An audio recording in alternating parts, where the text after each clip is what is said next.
अस्सलाम वालेकुम नाज़रीन, ख़ुसूसी प्रोग्राम मुबाहिसा में आप सभी का इस्तकबाल है। मैं हूं आपका मेज़बान सैयद बाकर।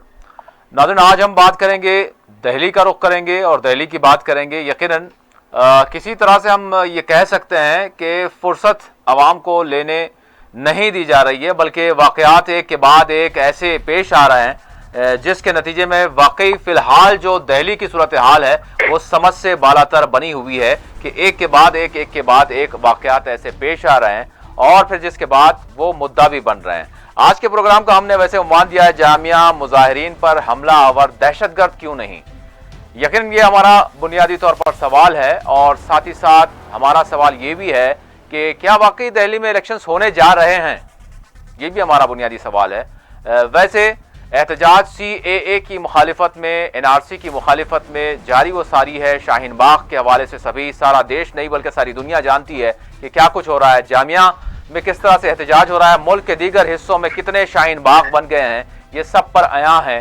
लेकिन दूसरी जानिब हुकूमत का मौक़िफ़ अपने मकाम पर अटल है और इसके साथ साथ ये जो वाक़यात पेश आ रहे हैं, न सिर्फ वाक़यात बल्कि धमकियाँ, और धमकियों के बाद अब ऐसा ज़रूर मालूम हो रहा है कि क्या इस पर अमल आवरी करने के लिए कोई आगे बढ़ रहा है। जिस तरह का वाक़या आज जामिया के बाहर पेश आया, जामिया के पास पेश आया, ये बहुत कुछ सवाल कर रहा है। और सवाल न सिर्फ उस वाक़े के हवाले से पुलिस से है बल्कि हुकूमत से भी है कि वाक़या इस तरह का क्यों कर पेश आया और कौन है जो इनको एनर्जी फराहम कर रहा है।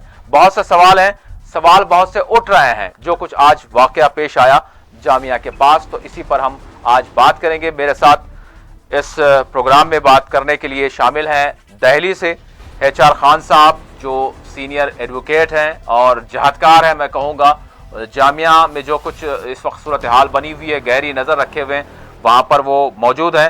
तो हमसे बात करेंगे HR खान साहब। मैं इस्तकबाल करता हूँ 4TV पर। खान साहब अस्सलाम वालेकुम। जी वालेकुम अस्सलाम भाई साहब। एडवोकेट खान साहब के अलावा हमारे साथ लखनऊ से जुड़ेंगे। लखनऊ में भी एहतजाज जारी है, घंटाघर में क्या कुछ चल रहा है आप जानते हैं। सैयद कासिम सीनियर सहाफ़ी हैं, हमारे नुमाइंदे हैं, वो भी हमारे साथ इस प्रोग्राम में फ़ोन लाइन के जरिए जुड़ चुके हैं। कासिम साहब अस्सलाम वालेकुम।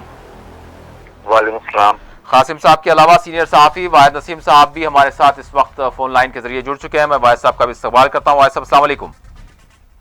नाज़रीन, इससे कबल कि हम बातचीत को आगे बढ़ाएं, चंद एक तफसीलात पर नजर डालते हैं, इसके बाद हम अपनी बातचीत को आगे बढ़ाएंगे। आपको बता दूं, जामिया मिलिया इस्लामिया के पास आज एक इंतहा पसंद दहशतगर्द की फायरिंग में जामिया का एक तालिब इल्म जख्मी हो गया। जुमेरात की दोपहर ये वाक़या दिल्ली की जामिया के पास पेश आया, जिसकी वीडियो इस वक्त वायरल है, जिसमें देखा जा सकता है कि बंदूक लहराते हुए सर पर खून सवार इंतहा पसंद ये आवाज़ और नारा लगाते हुए फायरिंग करता रहा, जिसकी फायरिंग में शादाब नामी एक तालिब इल्म जख्मी हो गया। अगरचे पुलिस ने फायरिंग करने वाले इंतहा पसंद राम भगत गोपाल शर्मा को पकड़ लिया, लेकिन इसकी फायरिंग करने तक वीडियो में देखा जा सकता है कि पुलिस तमाशाई बनी रही। ये इल्ज़ाम है पुलिस पर, जिसके नतीजे में एक तालिब इल्म जख्मी हो गया। काली जैकेट पहना हुआ इंतहा पसंद दहशतगर्द मुबैना तौर पर हमले के वक्त हिंदू मजहबी नारे और जय श्री राम के नारे लगा रहा था। हिंदुस्तान में रहना है तो वंदे मातरम कहना होगा, इसको हमले के वक्त ये कहते हुए सुना गया।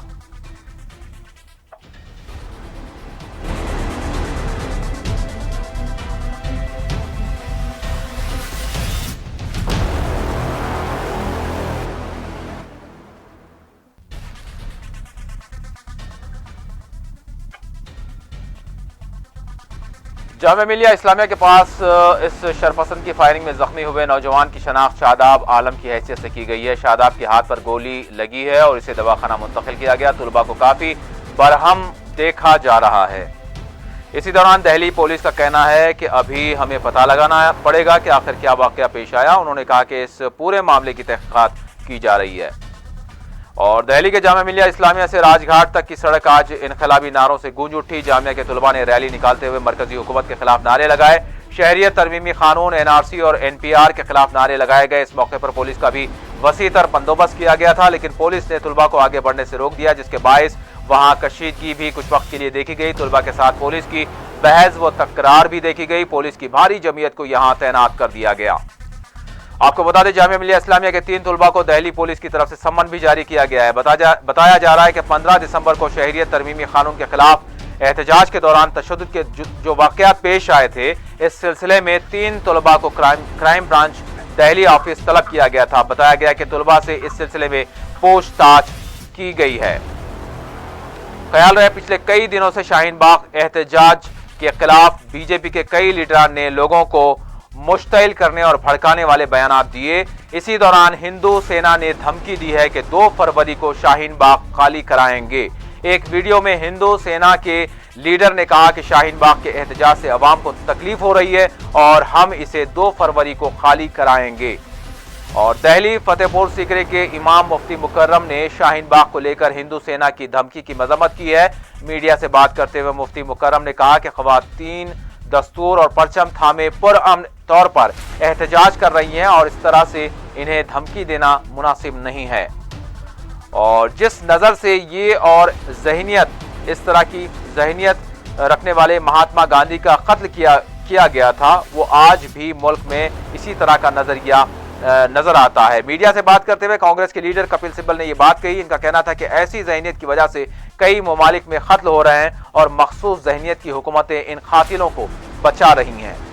दूसरी तरफ उत्तर प्रदेश के वजीर रघुराज सिंह ने कहा है कि जो लोग मुखालिफ मुल्क सरगर्मियों में मुलविस होंगे वो कुत्ते की मौत मारे जाएंगे। इस तरह का सख्त लफ्ज इन्होंने इस्तेमाल किया। अलीगढ़ में एक मुकाम पर यूपी के वजीर ने कहा कि अलीगढ़ मुस्लिम यूनिवर्सिटी का नाम हिंदुस्तान यूनिवर्सिटी कर दिया जाए। इनका कहना था कि मैं अलीगढ़ के मुल्लाओं से यह कहना चाहता हूं, हम जब चाहें यूनिवर्सिटी का नाम तब्दील कर सकते हैं।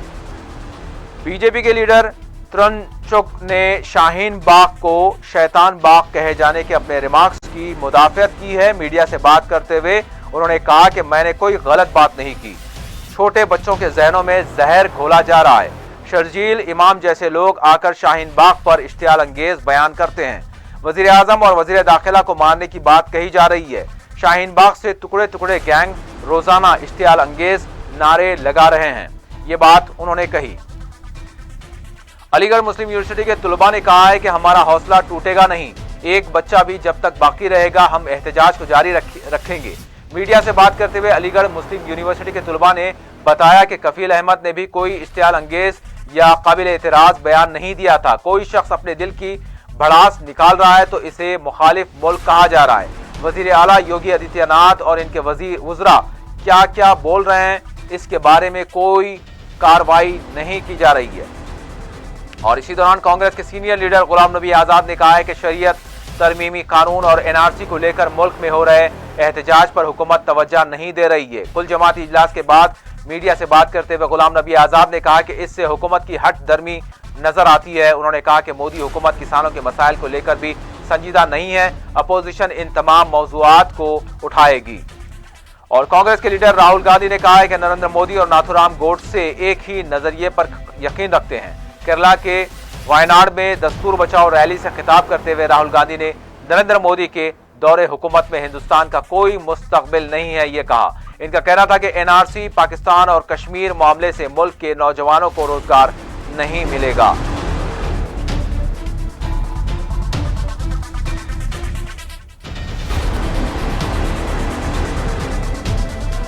तो नाज़रीन, मैं आगाज करता हूं दिल्ली से और HR खान साहब जो वकील हैं, मैं उनसे जानना चाहूँगा। वकील साहब, आप यकीनन करीब से देख रहे हैं जो कुछ सूरत हाल है, चाहे वो शाहीन बाग की बात करें, चाहे जामिया मिलिया इस्लामिया की बात करें। जो आज का वाकया पेश आया, क्या रहा, क्या आपका जायजा रहा, क्या मुशाहिदा रहा, क्या कहेंगे? देखिए, जामिया के तलबा ने कई रोज पहले एक मार्च निकालने को लेकर के कॉल दी थी जी, जिसको वो आज यहाँ जामिया मिलिया से लेके जाने वाले थे राजघाट जी। और ये एक शांतिपूर्ण मार्च था। हाँ। जिसको वो लेकर के चले और पुलिस ने बैरिकेड लगाने शुरू कर दिए सुखदेव विहार मेट्रो स्टेशन पर और वहां पे उन्होंने रोड ब्लॉक कर दिया। लेकिन तलबा धीरे धीरे आगे बढ़ रहे थे, तब तक ये जिसका बाद में नाम पता चला राम भगत गोपाल जी जी, ये जो इसका आईडी पर जाकर के देखा गया, ये काफी देर से वहां पे घूम रहा था और इसने 2-3 बार लाइव चलाया वहां से जी, उसमें कुछ बोला नहीं है।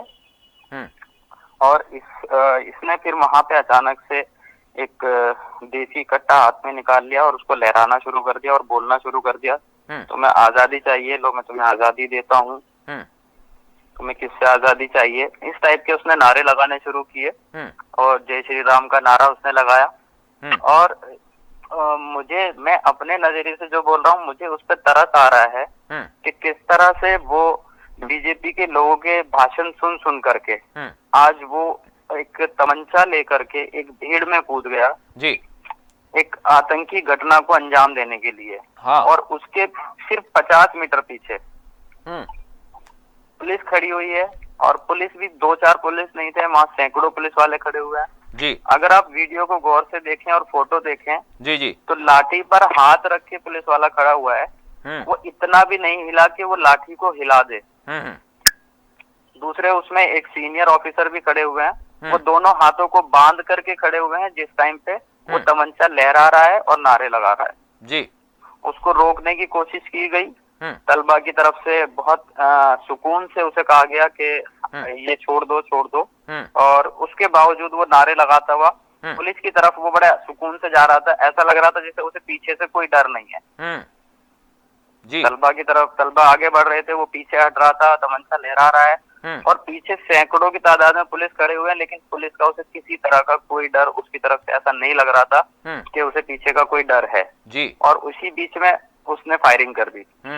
शादाब नाम का एक स्टूडेंट है वहां पर जी जी, जो उसको रोकने के लिए आगे था, तो उसके गोली लगी हाथ में, जिसे उस टाइम हॉली फैमिली हॉस्पिटल ले जाया गया और अभी सुना है कि अभी पता चला कि उसे एम्स में रेफर कर दिया गया है।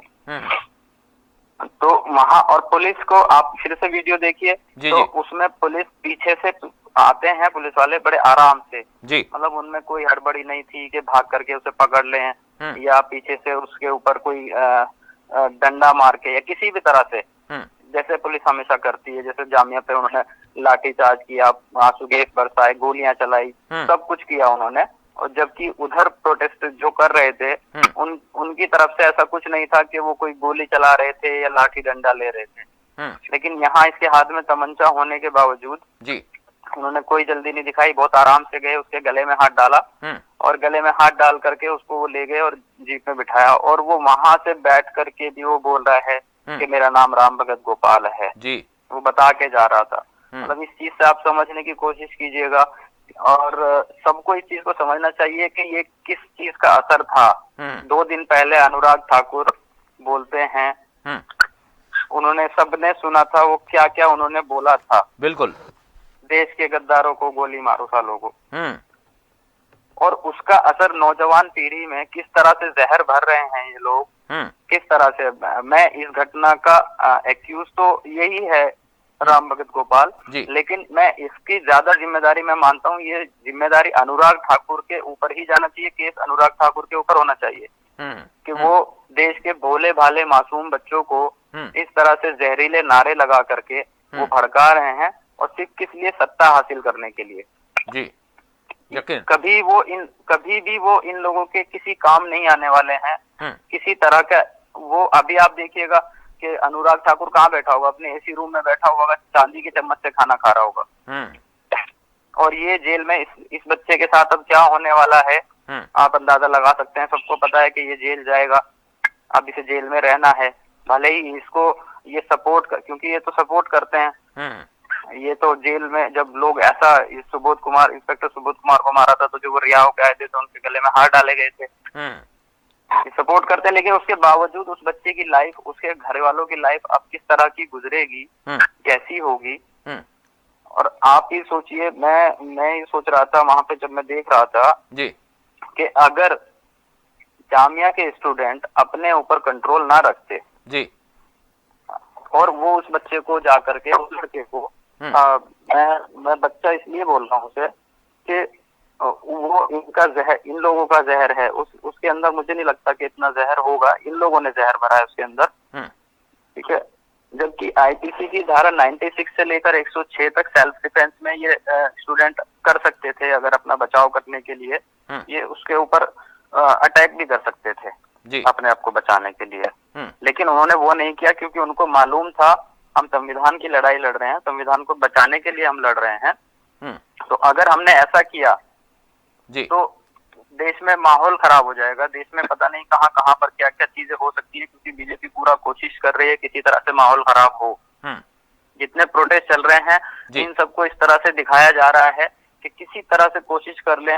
46 डेज हो गए हैं शाहीन बाग प्रदर्शन चलते हुए, और तब से लगातार कोशिश कर रहे हैं ये, कभी 500 रुपए बिरयानी के नाम पे, कभी 500 रुपए के नाम पर, कभी किसी तरह से इसे कम्युनल बनाने के लिए इन्होंने बार बार दिखाया। मुसलमान प्रोटेस्ट कर रहे हैं, मुसलमान ने रोड ब्लॉक कर रखा है, ये सब बार बार दिखा के कम्युनल बनाने की कोशिश कर रहे हैं। और ये उसी की एक कड़ी ये आज थी जी, ठीक। इन्होंने किसी तरह से इन्होंने उसे बलि का बकरा बनाया था।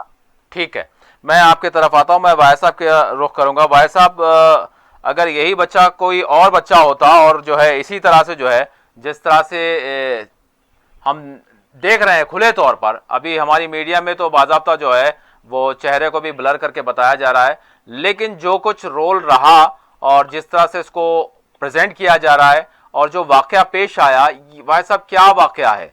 जहर भरा जा रहा है, मुश्तइल किया जा रहा है, भड़काया जा रहा है और फिर इस तरह का वाकया पेश आ रहा है। यकीनन अगर कुछ और होता तो हो सकता है आज कुछ बड़े वाकयात भी हो जाते और जाने ज़्यादा भी जा सकती थी। वो तो जिस तरह से अभी वकील साहब ने कहा कि बच्चों ने भी जो है यहाँ पर जो वाकई तलबा हैं, जो बच्चे हैं, उन्होंने काफ़ी सब्र तहम्मुल का मुजाहरा किया, वरना पता नहीं क्या होता। या फिर अगर गोलियां चल जाती, पुलिस ऐसे ही खामोश रहती तो मजीद जख्मी नहीं होते बल्कि जाने भी जाती। तो आज का दिन बड़ा नाजुक था इस इलाके में। भाई साहब क्या कहेंगे आप, क्या चल रहा है, किस तरह के वाकयात हैं ये? जी, मैं कोशिश करता हूँ इस मुकम्मल गेम प्लान एंड साइकोलॉजी को डिस्क्राइब करने की, मगर उससे पहले मैं यहाँ नाज़रीन को भी ये बताना चाहता हूँ और आपको भी कि एचआर खान साहब एक एडवोकेट हैं और यहाँ जो शाहीन बाग में जो प्रोटेस्ट चल रहा है, शुरुआती दिन में एचआर खान साहब का एक अहम रोल रहा है और शुरू दिन से लेके आज तक वो लगातार इसमें बने हुए हैं। बल्कि जितने जो लोग गिरफ्तारियां हो रही हैं उनको एचआर खान साहब जो है बाकायदा रिलीज के लिए, उनकी जमानतों के लिए कलकत्ता से लेके, लखनऊ से लेके और दिल्ली तक पूरी भागदौड़ कर रहे हैं और पूरी शिद्दत से जो है वो इस मोमेंट में पहले दिन से जुड़े हुए हैं और मेरी भी गहरी नजर एचआर खान साहब पर है। तो मैं अप्रिशिएट करता हूँ खान साहब को कि वो डेमोक्रेसी की, कानून को बचाने की लड़ाई में कानून के पैरोकार ही अगर खड़े हैं तो ये अच्छी बात है और ये हमारी जिम्मेदारी है। दूसरी बात मैं अब यहाँ ये बताना चाहता हूँ कि देखिए, आप जो मैंने भी इस लड़के के, इस बच्चे की जो है प्रोफाइल को देखा है, इसका बर्थ सर्टिफिकेट भी आ गया है, एएनआई खोज लाई है तुरंत ये बताने के लिए कि बच्चा है। अलबत्ता जब ये इसका नाम कोई और होता तो इसके घर में से हथियार खोज लाती एएनआई, और अभी उसका सर्टिफिकेट खोज लाई है कि ये बच्चा है। तो ठीक है, बच्चा है तो हम भी बच्चा ही मानेंगे, मगर इस चीज कि वो वीडियो भी मैंने तुरंत उसी दौरान जो है वो देखे, उसके फेसबुक प्रोफाइल था जिसपे वो लाइव कर रहा था, इस प्रोटेस्ट के बीच में था और वो बार बार लाइव कर रहा था कि 2 मिनट के बाद मैं कुछ करने वाला हूँ, ये करने वाला हूँ। और वो उसने इससे पहले पोस्ट की थी फेसबुक पर, सोशल मीडिया पर, कि कुछ लोगों के नाम पॉइंट आउट किए थे कि मुझे ऐसे मत समझना, मुझे ताने मत देना, मैं बहुत कुछ, मतलब देखो मुझे, मैं सिर्फ बोलता नहीं हूँ, करके जाऊंगा। तो इससे ये पता चलता है कि इस बच्चे को बहुत शिद्दत से उकसाया गया था। ये वो बात अपने सोशल मीडिया को शायद डिलीट करवा दिया गया है, जबकि इसको वो इस मोबाइल जो है या पासवर्ड या फेसबुक इसके पास होने चाहिए। अगर वो गिरफ्तारी में है, अगर कस्टडी है, तो मेरे ख्याल से इसका जवाब वकील साहब से भी दरखास्त करूंगा कि इसको पॉइंट को नोट किया जाए कि इसकी कस्टडी में होते हुए इसका फेसबुक प्रोफाइल डिलीट कैसे हो गया। इसमें पुलिस पर कॉन्फ्रेंसी का बिल्कुल इस पर मुकदमे की तैयारी कीजिए, क्योंकि वो अलग बात है कि क्या है कि ये जो है बाकायदा इतनी सपोर्ट पर उतर आए हैं कि एक कस्टडी में है, उसका प्रोफाइल जो सबूत बन सकता है आप उसको डिलीट करवा देंगे। तो इसका शायद जवाब तलब होना चाहिए हर हालत में। ये चीज यहाँ बताना चाहूंगा कि देखिए ये साइकोलॉजी क्या है। ये यहाँ पर एक बहुत बड़ा गेम प्लान किया गया था।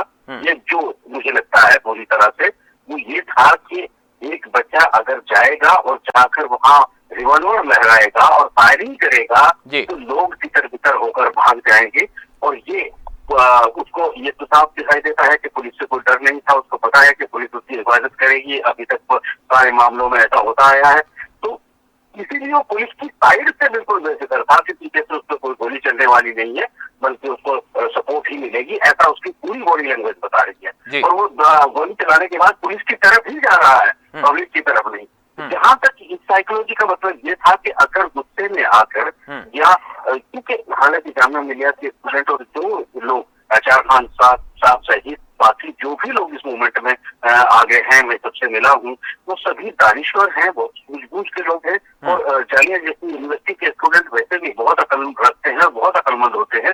तो उनको पता था कि हम कानून की लड़ाई लड़ रहे हैं और ये इस गेम को सफल नहीं होने देना है, भले ही हमको गोली लग जाए। तो गोली लगी ही, फिर भी रिटेलिएट नहीं किया, जबकि वो जानते थे कि ये एक कारतूस वाला कट्टा था। एक गोली चलाने के बाद दूसरी गोली उसमें भरने का उनको मौका नहीं दे सकते थे, वो उठा के उसका कुछ भी कर सकते थे। ये दो चीजें यहाँ देखने की है बॉडी लैंग्वेज की। तो जो कोई अभी 2-3 दिन पहले से लेके लगातार जो है शाहीन बाग को उड़ा देंगे और कुछ लोग जो है यहाँ पर कारों में बैठकर लाइव करते हुए फेसबुक पर घूम रहे थे, हम आ रहे हैं 2 घंटे में शाहीन बाग कर देंगे, दहशत यानी टेरर फैलाने की कोशिश की जा रही थी कि डरा लेंगे। उसके बाद यहाँ भी ये कोशिश थी कि किसी तरह से जो है एक नमूना पेश किया जाए कि एक गोली चलती है तो भगदड़ कैसे मच सकती है। ये भगदड़ मच के दिखाए तो उनकी जीत थी जिन्होंने षड्यंत्र रचा। और अगर ये लोग जो जामिया के स्टूडेंट है इस बच्चे को अगर कत्ल कर देते तो यहाँ ये भी उनकी जीत थी, क्योंकि यहाँ पर जो इलेक्शन दिल्ली में होने जा रहे हैं और जो हालात पैदा हो रहे हैं कि किस तरह से जो है एक इकलौते गैर मुस्लिम को किस तरह से मार दिया गया, इस बात को अभी पूरी तरह प्रोपेगेंडा बना दिया जाता।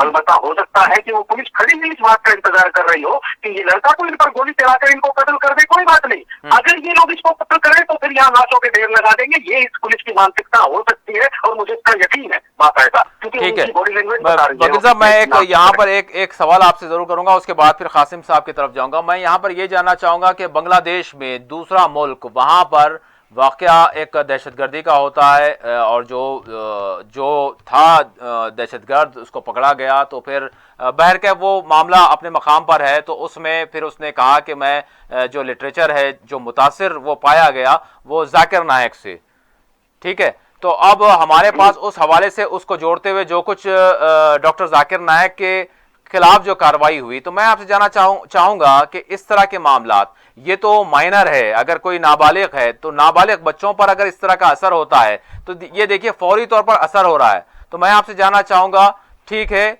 इस तरह के जो अभी चंद दिनों में 2 रोज 3 रोज में जो बयानात हमारे पास सामने आए, तो वो और ये वाकया जो पेश आया, इसका क्या मतलब ये ताल्लुक नहीं है असरअंदाज होने वाला? तो क्या इसकी कोई कानूनी चाराजोई नहीं हो सकती? नहीं, देखिए मैंने मैं वकील साहब से जानना चाहूंगा जी। मैं इस पे आप बताऊं, आप इनकी अगर इस लड़के की पूरी आतंकी घटना को अंजाम दिया, इसकी प्रभात गोपाल की आईडी देखेंगे तो इसने जितने पेज जितने भी फॉलो किए हुए हैं वो आपको मिलेंगे अनुराग ठाकुर, वो मिलेगा आपको नरेंद्र मोदी जी, वो आपको मिलेगा अमित शाह, वो आपको सब टोटल आपको इसी तरह के सब प्रोफाइल मिलेंगी। अब इंस्पायर किससे है ये एकदम जग जाहिर है कि 2 दिन से तो नहीं है, सिर्फ ये लगातार ये सब कर रहे हैं, जहर तो ये लगातार भर रहे हैं। और इंस्पायर वो परसों सामने बिल्कुल एकदम ओपन बोला है, जिसपे कोई कार्रवाई भी नहीं हुई, सिर्फ इतना हुआ कि स्टार प्रचारक की लिस्ट से हटा दिया गया जी। सिर्फ इतना किया गया। जबकि जो आप अभी बता रहे थे जो बांग्लादेश में जो हुआ था वो जाकिर नायक की स्पीच से रिलेट किया गया था कि उनसे इंस्पायर थे और जाकिर नायक को बैन कर दिया गया। अब ये यहाँ पे कानून जो है, जब आप कह रहे हैं एक तरफ आप कर रहे हैं, मतलब कानून चाहे जो भी हो, आपने ये काम किया है, आपने एक मिसाल कायम की है कि इस तरह की स्पीच से इंस्पायर होकर के जो लड़के हैं वो गलत काम कर रहे हैं, जो लोग हैं वो आतंकी घटना को अंजाम दे रहे हैं। तो अभी पूरी की पूरी जिम्मेदारी ये अनुराग ठाकुर की बनती है। अनुराग ठाकुर के ऊपर केस होना चाहिए, अनुराग ठाकुर को जेल जाना चाहिए जी। लेकिन क्या इसके लिए कोई ऐसा माहौल आपको नजर आता है? बिलखुसूस अगर हम बात करें सबसे पहले कि पुलिस का क्या रद्द अमल है, फिर साथ ही साथ जो तहकीकाती इदारे हैं उनका क्या है, फिर हमारी मीडिया भी साथ में है। देखिए मैं बता देता हूँ, उसी वक्त जिस टाइम पर ये सब चीज ये वाकया पेश आया, तो उसी टाइम पे रिपब्लिक टीवी पर अर्नब गोस्वामी का एक प्रोग्राम चलता है जिसमें उसमें वो चलाते हैं जामिया प्रोटेस्टर यूजेस गन। वो अब आप समझ लीजिए कि इनका तो पूरा एजेंडा था, पूरा प्लान किया हुआ था सब कुछ, कि ये दिखाना ही इसी तरह है, प्रोटेस्टर को वायलेंट दिखाना है कि उन्होंने ऐसा किया था। जबकि प्रोटेस्टर ने उस चीज को मैनेज कर लिया, उन्होंने गुस्सा जाहिर नहीं किया, उन्होंने अपने आप को शांत रखा। इनका पूरा प्लान था किसी भी तरह से इसे बड़ी घटना बनाना है और इसको कम्युनल दिखा देना है, जैसा आपने अभी कहा था। उनका पूरा प्लान था, वाइस साहब ने अभी कहा था, इनका पूरा का पूरा प्लान था किसी भी तरह से ये सब चीजें दिखाई जाएं कि एक हिंदू लड़का वहां पे गया था जिसको मुस्लिमों ने जान से मार दिया। ये तो पूरा प्रोपेगेंडा कर रहे हैं ना, ये रिपब्लिक टीवी पूरा चला रहा था उस टाइम पे, और अभी भी उसी पे डिबेट चल रही है। अभी तक कुछ भी अभी पुलिस कह रही है कि हम जानकारी जुटा रहे हैं। जी जानकारी जुटा रहे हैं और एक तरफ सबूत मिटा रहे हैं। ये कौन सा तरीका है कि उसकी आईडी बंद कर दी जाए? ठीक है, बिल्कुल सही कह रहे थे भाई साहब उस बारे में कि आईडी बंद करने का सिर्फ उसके पास होना चाहिए था। अब वो जेल में गया है, जेल में क्या उसको आपने दे दिया कि लो फेसबुक चलाओ, तुम अपनी आईडी डिलीट कर दो? कैसे हुआ है सवाल है। बिल्कुल ये सब बिल्कुल एकदम जानबूझ करके सब कुछ किया गया, बिल्कुल खराब कर। खान साहब, मैं आपकी तरफ आता हूं, मैं कासिम साहब का रुख करता हूं लखनऊ का, उसके बाद बायत साहब की तरफ जाऊंगा और इसी हवाले से सवाल करूंगा। कासिम साहब, मैं आपसे जानना चाहूंगा, लखनऊ में भी एहतजाज जारी है, क्या सूरत हाल है, क्या माहौल है? और वहां मुसलसल अगर एक जानिब हम दिल्ली में देख रहे हैं कि एहतजाज जारी है, तो यहाँ पर भी जारी हमको नजर आ रहा है। क्या सूरत हाल है, क्या कहेंगे आप? वहां क्या आपका मुशाहिदा, क्या देख रहे हैं? मैं इस वक्त यहीं पे हूँ घंटाघर पे, और इस वाक़े के बाद जो हुआ है दिल्ली में, उसके बाद यहाँ पर वॉलंटियर्स ने थोड़ी सी अपनी वो बढ़ा दी है और सारे लोगों को एक तरह से देखा जा रहा है। मैं देख रहा हूँ आज बड़ा बदला हुआ नजारा है, मजमा भी यहाँ बढ़ा हुआ है, काफी भीड़ बढ़ी हुई है। और क्योंकि ये जो प्रोटेस्ट है वो चाहे शाहीन बाग का हो या लखनऊ का हो, उसमें ख्वातीन की हिस्सेदारी बड़ी है, ख्वातीन ही उसमें दे रही है, धरना दे रही है, उन्हीं लोगों का प्रोग्राम है। लेकिन उसमें अगर आज के वाक़े को देखने के बाद जो पुलिस का रवैया रहा है यहाँ आपने प्रोटेस्ट शुरू होने के बाद से लेकर आज तक, कि पुलिस ने हमेशा यहाँ पर मौजूद जो रस्सी के बाहर जो मर्द रहते हैं उनको हमेशा यहाँ से भगाने की कोशिश की है। मर्दों को यहाँ खड़े नहीं होने दिया जाता है, मर्दों को मतलब डंडे बरसाए जाते हैं। वही पुलिस जो दिल्ली में नाकाम है, गोपाल को गोली चलाने हाथ में लिए हुए उसको पकड़ने में जो नाकाम रहती है, वो यहाँ पर ख्वातीन के लिए जो लोग कंबल लेके आए कंबल छीन लिया गया, जो खाना लेके आते हैं खाना छीन लिया जाता है, जो बच्चों का दूध लेके आते हैं दूध छीन लिया जाता है। तो ये तो पूरी तरह से एक जो आप कहिए कि एक अजीब सा माहौल है, अजीब सी हुक्मरानी है, अजीब सी हुकूमत है। इस बारे में क्या कहा जाए, लेकिन ये आज के वाक़े के बाद मैं देख रहा हूँ, यहाँ पर मैं घंटाघर पर मौजूद हूँ, आज मजमा ज्यादा है, ख्वातीन की तादाद भी बढ़ गई है और मर्द भी तमाम, नौजवान भी तमाम, बुजुर्ग भी तमाम यहाँ पर घंटाघर पे देखे जा सकते हैं। मैं एक चीज और है कि यहाँ पर जो पुलिस का इंतजाम रोज रहता था उससे कम है। तो जैसे पुलिस यहाँ पर रोजाना ज्यादा तादाद में रहती थी, मैं देख रहा हूँ घंटाघर पे आज पुलिस कम तादाद में। इससे कुछ समझ में नहीं आ रहा है कि ऐसा क्यों। जी, बिल्कुल आपने बड़ी मतलब ताजुब खैज बात की है। भाई साहब, मैं आपसे जानना चाहूंगा, दिल्ली में इंतखाबात होने जा रहे हैं, जो माहौल है भाई साहब वो क्या कह रहा है? मतलब इंतखाबात हमको करवाना है? बिल्कुल, देखिए ये इंतखाबात तो होगा जी, बिल्कुल नहीं, लेकिन माहौल किस तरह से हो रहा है? सारी चीजें होनी चाहिए ना, नज़्म ज़ब्त की बात अगर हम करें, क्योंकि हमको इंतखाबात करवाना है ना। जी, दो चीजें होती हैं, समझिए चीजों को, जहाँ पर तमाम दंगे झगड़े और फसादात के बाद भी जो है इंतखाबात होते हैं और होते रहे हैं इस हुकूमत के दौर में कम से कम। तो ये जैसे ही इंतखाबात आते हैं इस तरह आगजनी, लूटपाट, कत्ल, मॉब लिंचिंग ये सब होता आया है, इसमें कुछ नया नहीं है। जिससे आप बेफिक्र रहे हैं, वो बिल्कुल इंतखाबात करवाना चाहते हैं, मगर एक जैसे जैसे इलेक्शन नजदीक आते हैं उनको किसी न किसी बहाने सिर्फ और सिर्फ हिंदू और मुस्लिम के बीच में बांट दिया जाता है, और जब वो हिंदू और मुस्लिम के बीच में बट जाता है तो आसानी से वो चुनाव जीत जाते हैं। ये अपनी प्रक्रिया अपनाते आए हैं। अलबत्ता इसमें कई स्टेट में फिर इन्होंने गंवाना भी पड़ा है, शायद ये फार्मूला बहुत ज्यादा सटीक नहीं बैठ रहा है। यहाँ दो बातें हैं कि देखिए, इसमें कोई दो राय नहीं है कि अगर ऐसा जहन भी तैयार कर दिया गया है कि गोली लेकर वो सड़कों पर निकलने लगे और हजारों की भीड़ में एक इम्पोर्टेंट अपनी पोस्ट उसने ये भी की थी बच्चे ने कि देखिए मेरे घर वालों का ख्याल रखना, यानी कि वो पूरी तरह अपनी जान देने के लिए तैयार था। इस कदर मेंटली उसको तैयार किया गया था कि वो जो है वहां पर सुसाइड बॉम्बर की तरह जो है वहां आगे बढ़ा था। तो ये एक जहन को तैयार किया जा रहा है। ये एक आसान बातें नहीं हैं, ये बहुत मुश्किल बातें हैं, वो भी ऐसे दौर में जब हिंदुस्तान के इस तरह के हिंदू मुस्लिम और माइनॉरिटी को लेकर उनके हकूक की छीनने की बात को लेकर बाकायदा जो है एक बड़ा जो एक खेमा माना जाता है यूरोपियन यूनियन जो तमाम विकसित देश हैं और उन देशों के बीच में अगर ये जाहिर किया जाता है, यूएन की तरफ से जाहिर किया जाता है, अमेरिका के सांसदों की तरफ से इस तरह की पुटअप किया जाता है, उसके बावजूद यानी कि एक तरह से हिंदुस्तान इंटरनेशनली आइसोलेट होना शुरू हो जाता है, उसके बावजूद ये अपनी जिद पर नहीं, ये तो हम नहीं मानते ना भाई साहब। अब अगर दुनिया चाहे कुछ भी बोल ले, लेकिन हम हमारे जो वजीर दाखिला हैं या फिर वजीर खारजा हैं या फिर हमारे प्रधानमंत्री हैं, तो ऐसा कुछ नहीं है। देखिए ना, मतलब यूरोप में भी जो मामला होने वाला था उसको हमने मतलब हमने जीत लिया उस बात को, और वो चीज जो होने वाली थी वो नहीं हो पाई, तो बहर कैफ इसको टाल दिया गया। हम अपने आप में जो है सक्षम है, हमारे जो फैसले हैं वो सब कुछ जो है बराबर हैं, और अगर दुनिया अगर कुछ करती है तो वो कर ले, उससे हमको कुछ फर्क पड़ने वाला नहीं है। ये हमारा अंदरूनी मामला है।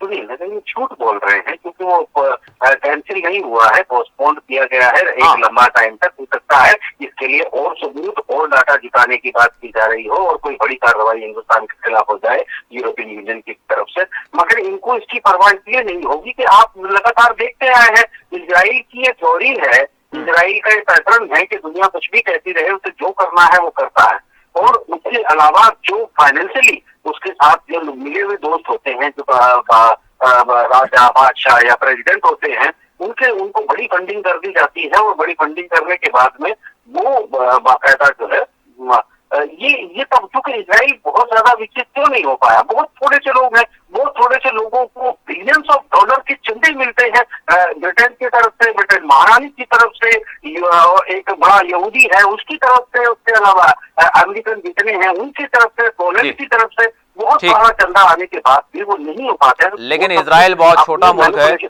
और हम बहुत बड़ा मुल्क है, हम उससे तुलना या फिर उससे मुमासिलत या अपने आप को जो है उसके बराबर हम नहीं करेंगे। नहीं, उसकी दो और वजह सकती है ना, वो भी कर सकते हैं, क्योंकि इजराइल के साथ में जो हुकूमतें हैं वो बहुत सारे देशों की हुकूमतें उसके साथ जो है कुछ जाहिरी तौर पर, कुछ अगर जाहिरी तौर पर खड़ी है, और भारत के साथ जो देश खड़े थे वो सब अपने आप को बैकआउट कर गए हैं। कोई भी हम इस वक्त सामने इस मामले पे देश भारत का समर्थन नहीं कर रहा है, कोई एक देश भी नहीं कर रहा है। इसके हालात उसके बाद भी करना का मतलब है देश की जो बेसिकली यकजहती है, देश की जो आगे बढ़ने की कोशिशें हैं, उन सबको बहुत धक्का लगने वाला है। ठीक है, चलिए आगे भाई साहब मैं आपकी तरफ आता हूँ। बिल्कुल, मैं खान साहब की तरफ जाऊंगा। वकील साहब मैं आपसे जानना चाहूंगा, मैं इंटरप्रेट कर रहा हूँ। एक खबर मैं आपको ब्रेक बता दूं, ये दिल्ली से बड़े वाकयात का खदशा है। एक जिला है मऊ, उस जिले मऊ जिले के एक कस्बा है मोहम्मदाबाद कोहना।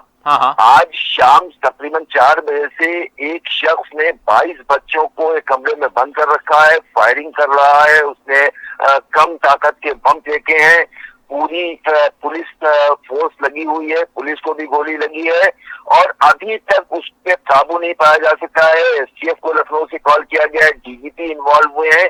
ये भी एक बड़ी खबर है जो मैं आपको बता दूं, इसी के हवाले से इससे मिलता जुलता वाकया है जी। ये कहाँ मऊ इलाका बता रहे हैं आप? मऊ जिले का एक कस्बा है मोहम्मदाबाद कोहना जी।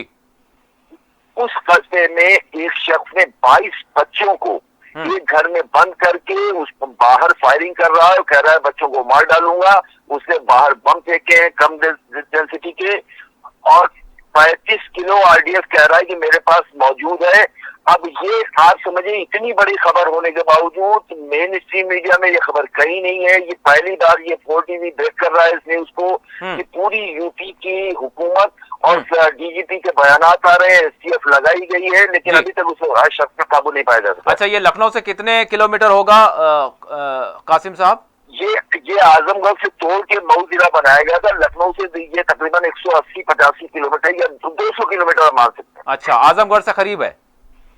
आजमगढ़ से बिल्कुल मिला हुआ, आजमगढ़ से काट के मऊ जिला बनाया गया था और आजमगढ़ कमिश्नरी है, वहाँ डीआईजी है और डीजीपी ने अभी बयान दिया है कि हम एसटीएफ को लगाएंगे और एसटीएफ लगाई जा रही है। लेकिन ये पिछले 2.5 घंटे से वाकया चल रहा है और अभी तक इस पर किसी तरह को साबुत 22 बच्चों को उसने एक कमरे में बंद किया हुआ है। कह रहा 35 किलो मेरे पास आरडीएक्स है। एक पुलिस वाले को भी गोली लगी है, लेकिन ये कहीं नहीं निकली, क्योंकि ये वाकया दिल्ली के भोपाल से मिलता जुलता है और इस चीज को हुकूमत इसको इतनी सीरियसली नहीं ले रही है, जबकि ये वाकया बड़ा है। जी वाकई भाई साहब, जिस तरह से कासिम साहब कह रहे हैं कि इस हवाले से अभी तो हमारी मीडिया में कुछ और चल रहा है, या तो थोड़ी देर बताया गया लेकिन उससे हटकर जो है वगैरह वगैरह जो सोशल मीडिया पर क्या चीज सच चल रही है, क्या झूठ चल रही है, इस तरह के जो है मामला चल रहे हैं। किस तरह का मामला है भाई साहब, अगर ये भी जो खबर कासिम साहब ने दी है तो वाकई ये सोचने लायक है कि चल क्या रहा है और दिखा क्या जा रहा है और हो क्या रहा है। ये बिल्कुल इस पर बात करेंगे। आप अपने हिसाब से शायद सवाल करने वाले थे, वो कर लीजिएगा, उसके बाद इंशाल्लाह इस मामले पर जरूर। मैं शिकिर साहब, मैं आपसे ये भी जानना चाह रहा था कि इस तरह के वाकयात पेश आ रहे हैं, इसी दरमियान सीएए को लेकर जो एहतजाज चल रहा है, चाहे वो शाहीन बाग की बात करें, जामिया की बात करें, मैं आपसे जानना चाहूंगा, शाहीन बाग इस वक्त जो है सारे मुल्क में जो है शाहीन बाग की बात है, मैं कहूंगा कि आलमी मीडिया भी जो है खुसूसी कवरेज दे रही है जो कुछ शाहीन बाग में खवातीन जो कर रहे हैं, और ये एक निशाना बना हुआ है फिलहाल जो इसकी जो है इसके मजहबत के हवाले से भी बरसरे कार जमात की बात करें या फिर लीडरान की बात करें। मैं आपसे जानना चाहूंगा ये सूरत हाल में आपको क्या लगता है, किस तरह से एहतजाज मजीद आगे जारी रहेगा और कितना सक्सेसफुल है, और क्या ये वाकई असर दिखा भी पा रहा है, क्या इसका नतीजा हो सकता है? बहुत से लोग सवाल भी कर रहे हैं कि कब तक चलेगा, लोगों का क्या रद्द अमल है? जो यहाँ शाहीन बाग में या जहाँ पर भी बैठे हुए हैं, जहाँ जहाँ मेरी बात हो रही है, और शाहीन बाग में मैं खुद यहाँ पर हूँ, यहाँ पर जो लोग बैठे हुए हैं, जो औरतें बैठी हुई हैं जी, उन्होंने साफ बोल दिया है कि जब तक हमारी बात नहीं सुनी जाएगी, जब तक हम यहाँ से नहीं हटेंगे, किसी भी कीमत पर यहाँ से हम नहीं हटेंगे। और इसमें मैं आपको एक चीज जो बताना चाह रहा हूँ जो जरूरी है बहुत, शाहीन बाग का जो धरना है वो सरिता विहार रोड पर एक थोड़ी सी जगह में चल रहा है, लेकिन इस नोएडा से बर्ड सेंचुरी एक मेट्रो स्टेशन है जी, वो नोएडा में पड़ता है, वहां से पुलिस ने रोड क्लोज किया हुआ है जी, जबकि इस प्रोटेस्ट के लिए वहां से रोड क्लोज करने का कोई भी रीजन नहीं है। तो इन्होंने जो रोड क्लोज किए हुए हैं वो सब इन्होंने खुद से किए हुए हैं, ये दिखाने के लिए कि ये जो प्रोटेस्टर बैठे हैं इनकी वजह से इतनी परेशानी हो रही है, इतनी वजह से लाखों लोगों को इधर से उधर जाना पड़ रहा है। अगर वो बर्ड सेंचुरी से रोड खोल दिया जाता है, मैं ये इसलिए बता रहा हूँ कि ये जरूरी है बताना कि प्रोटेस्टर की वजह से रोड बंद नहीं है जी, प्रोटेस्टर की वजह से सिर्फ एक सिंगल रोड, वो भी थोड़ी दूरी के लिए उतना बंद है। बहुत बड़ा सवाल है। अगर वहां से बर्ड सेंचुरी से अगर रोड खोल दिया जाए तो वहां से लोग जैतपुर जा सकते हैं, बदरपुर जा सकते हैं, फरीदाबाद जा सकते हैं, यहाँ तक के गुड़गांव भी जा सकते हैं। ट्रैफिक का कोई मसला नहीं है जी, नहीं, वहां से एक रास्ता जाता है निकल करके, वो रास्ता फरीदाबाद तक जाता है, उधर से गुड़गांव भी निकल जाता है, हम लोग कई बार वहां से जाते हैं। बिल्कुल। और इन्होंने वहां से बर्ड सेंचुरी से रोड क्लोज करके ये दिखा रखा है कि प्रोटेस्टर की वजह से है, और उन लोगों को ये मैसेज अदर कम्युनिटीज में या आम पब्लिक में ये मैसेज दे रहे हैं कि प्रोटेस्टर जानबूझ करके लोगों को परेशान कर रहे हैं। जैसे आपने सुधीर चौधरी का देखा होगा, उन्होंने चलाया था अपना प्रोपेगेंडा पूरा, उन्होंने आगे 2 पत्रकारों ने अपना पूरा दिखाया कि यहाँ के लिए वीजा लगता है, यहाँ के लिए ऐसा लगता है, जबकि आपने बाकी भी देखा होगा कि दूसरे सारे चैनल एक एक करके सब जब भी चाहे वो आ जाते हैं, जब चाहे वो पब्लिक के बीच में जाके बात कर सकते हैं। हर चीज पे किसी की तरफ से कोई रोक टोक नहीं है, किसी की तरफ से कोई आनाकानी नहीं है, जिससे जिसकी बात की जा रही है ऐसा भी नहीं हो रहा है कि इनसे बात नहीं कर सकते, सिर्फ इनसे बात कीजिए, उनकी मर्जी होती है, जिससे चाहे बात कर लें। तो इनका प्रोपेगेंडा है कि बस सिर्फ बदनाम करना, उसे कम्युनल दिखाना, ठीक है। और बाकी जनता की तरफ से जो यहाँ से जो मैसेज है वो यहाँ के जो प्रोटेस्टर हैं उनकी तरफ से साफ एक मैसेज है कि हम अपने संविधान को बचाने के लिए निकले हैं, हम अपने देश को टूटने नहीं देंगे। और ऐसा नहीं है कि ये जो प्रोटेस्टर बैठे हैं यहाँ पे सिर्फ मुसलमान बैठे हैं जी, तादाद ज्यादा है क्योंकि एरिया मुस्लिम है जी, सिर्फ इस वजह से तादाद ज्यादा है। बाकी हिंदू भी हैं, ईसाई भी हैं, सिख भी हैं, मेरे पास खुद आते हैं, मेरे ऑफिस में भी बैठते हैं जो गैर मुस्लिम साथी आ रहे हैं, वो आते हैं, मैं उनको वहां पर लेके जाता हूँ, उनको भी मंच पे उसी तरह से जगह दी जाती है जैसे बाकी लोगों को जगह दी जाती है। वो अपनी बात रखते हैं, बड़े ध्यान से सब सुनी जाती हैं। और बहुत सारे गैर मुस्लिम बड़ी दूर दूर से, उत्तराखंड से, मतलब हिंदुस्तान के हर इलाके से यहाँ पे पहुंच रहे हैं, आते हैं, 1 दिन रुकते हैं, 2 दिन रुकते हैं, तो वो इसीलिए रुकते हैं कि हाँ उनको समझ में आ गया है। जी जी बिल्कुल। और ये जो बार बार कहा जा रहा है कि मुसलमानों को इससे डरने की जरूरत नहीं है, मुसलमान नहीं डरे हैं और ना ही वो अपने लिए बैठे हैं। ठीक है, उनको पता है कि इससे सभी को परेशानी होनी है। ठीक है, ठीक है भाई साहब, मैं आपसे जानना चाहूंगा, एक तरफ कासिम साहब ने भी एक खबर दी है, किस तरह की सूरत हाल वहां पर है। दिल्ली जो हमारा मुल्क का सदर मकाम है, यहाँ पर ये चल रहा है, तो अब सवाल यहाँ पर ये होता है कि लोगों में एक किस्म की बेचैनी, अब हुकूमत जो है अपोजिशन पर इल्ज़ाम आयद कर रही है कि वो लोगों में खौफ और डर पैदा कर रहे हैं, और फिर अपोजिशन का कहना है कि दरअसल जो हुकूमत की जो पॉलिसियाँ हैं वो लोगों को जो है कहीं ना कहीं जो है मुंतशिर कर रही है, बांट रही है। क्या कहेंगे आप, किस तरह के वाक़यात एक के बाद एक सामने आ रहे हैं? देखिए, आप ये बहुत गौर से आज ही के अगर बयानात आप देखते हैं तो जो स्मृति ईरानी है वो ये कहती हैं कि शाहीन बाग में लोग जो है वो आज़ादी के नाम पर जिन्ना वाली आज़ादी मांगने की बात कर रहे हैं। अपनी तरफ से इस तरह का इल्जाम लगाया जा रहा है कि वो जिन्ना वाली आज़ादी की बात कर रहे हैं। दूसरी तरफ वो के संगीत सॉन्ग कहते हैं कि सरजील जो गिरफ्तार किया गया है उसको शरेआम पहले गोली मार देनी चाहिए। ये बेसिकली अहदेदार हैं, सरकार में है, सरकार का हिस्सा है, और ये लोग अगर इस तरह की गैर कानूनी बात करते हैं, इशारे की बात करते हैं, कानून ने गिरफ्तार किया है, वो अपना जो फैसला है सुनाएगा। यहाँ पर अगर तमाम मंत्रियों के इस तरह के जो है जो विधायक हैं या मेंबर पार्लियामेंट है या मिनिस्टर्स हैं, अगर वो तमाम सब गोली मारने की बात करते हैं और भड़काने की बात करते हैं, तो मुझे नहीं लगता कि सरकार की नीयत इस तरह की है कि देश आराम से कमाए खाए और जो है वो किसी तरीके से अपने रोजगार चलाए, ऐसी नीयत सरकार की बिल्कुल नहीं लगती। मगर सरकार को मैं एक बात बताना चाहता हूँ, ये जो मंत्री बोल रहे हैं ना अपनी कुर्सियों पर बैठ के, ये भी मेरी बात का ध्यान से सुने, मैं क्या बताना चाहता हूँ। आज आपने देखा यहाँ पर क्या हुआ कि एक आदमी गोली लगा रहे और जो पढ़ने लिखने वाले, जो इंजीनियर, डॉक्टर, बैरिस्टर और पता नहीं क्या क्या बनने वाले हैं, तो सीना हाथ नीचे लटकाए, सीना अपना सामने कर देते हैं इस देश के लिए। गोली चलाइए, कोई बात नहीं है।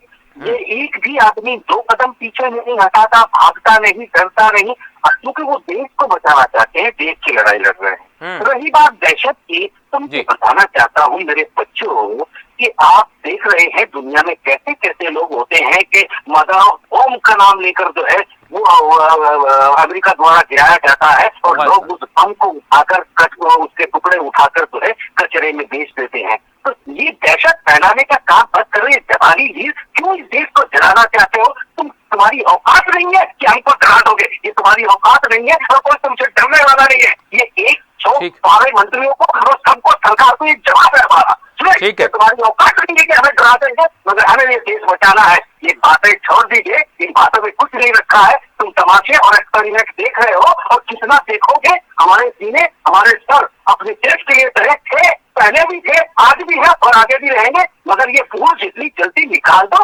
तुम्हारे लिए बेहतर है। मैं कासिम साहब आपके तरफ आऊंगा, आप सीनियर सहाफ़ी हैं, आप भी जो है मुल्क के जो हालात हैं उसको देख रहे हैं। मैं जानना चाहूँगा, आज महात्मा गांधी की याद, इस याद को कहीं ना कहीं जो है कम करने की कोशिश की जा रही है। मैं जिस तरह की सूरत हाल बनी हुई है, जिस तरह से आज हमको उनके कुर्बानी को याद करके उनके मिशन को जो है आगे बढ़ाने की और अपने मुल्क को संवारने और इसकी फलाह बहबूद, इसकी तरक्की के बारे में सोचना और उस बारे में जो है बहस मुबाहिसा करना, ये काम था। लेकिन आज देखिए हालात किस तरह से हो गए हैं। आज हम बाबाए कौम, जिन्होंने हमारे मुल्क को आज़ाद करवाया, जिनका कंट्रीब्यूशन रहा, जिनकी कुर्बानी रही, आज हम उनकी याद कम बल्कि हालात में कुछ इस तरह से जकड़ गए हैं कि हम जो है हमारे मौज़ूआत कुछ और हो गए हैं। और अब इस दरमियान हमारे मुल्क का क्या होगा, यकीनन ये सबकी फिक्र है जो भी अपने वतन से मोहब्बत करता है। कासिम साहब, मैं आपसे जानना चाहूंगा, क्या कहेंगे आप, किस तरह की सूरत हाल है? लेकिन सबसे बड़ी बात तो ये है कि मैं एक चीज पहले वो कर दूं, वो जिला जो है आपके फर्रुखाबाद है, फर्रुखाबाद है। बस मैं आपसे बहुत अच्छी बात ये कही कि आज 3 जनवरी है, गांधी की शहादत का दिन है। हाँ। लेकिन जब गांधी की शहादत के दिन पर आप देखें बाकायदा ये कहा जाए कि साहब हम तो गोडसे को मानते हैं, हम तो गोडसे वाले हैं, मेरठ में बाकायदा गोडसे का आज महिमा मंडन किया जा रहा है। उसके अलावा अगर आप देखेंगे तमाम जो तंजीमें हैं जो उससे मुंसलिक है, जिनका आजादी की लड़ाई से कोई लेना देना नहीं था, मैं किसी का नाम नहीं लूंगा, जिनको माफी के नाम से जाना जाता है, उनको वीर भी कहा जाता है, इस तरह के लोगों को मानने वाले लोग आज के दिन गांधी पर जो गोली चली थी उसकी उन्होंने बिल्कुल किसी तारीख जो अगर आप देखेंगे तो गोपाल ने उसी तारीख को चुना है।